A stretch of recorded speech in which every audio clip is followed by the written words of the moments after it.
Hi, this is Catherine Egan.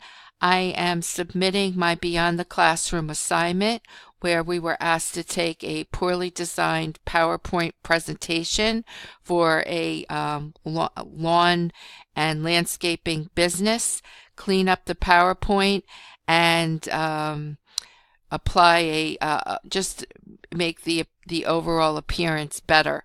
So what I did was I selected a design theme and a variant, and this was my selection.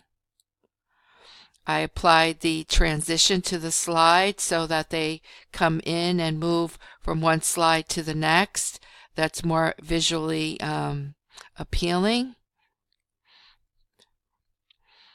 I added the picture to the slide, and it was able to come in and kind of transition in to the PowerPoint.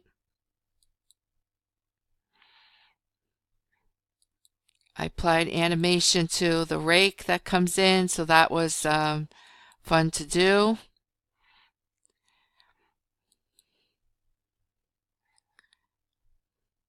And added more information to the slide.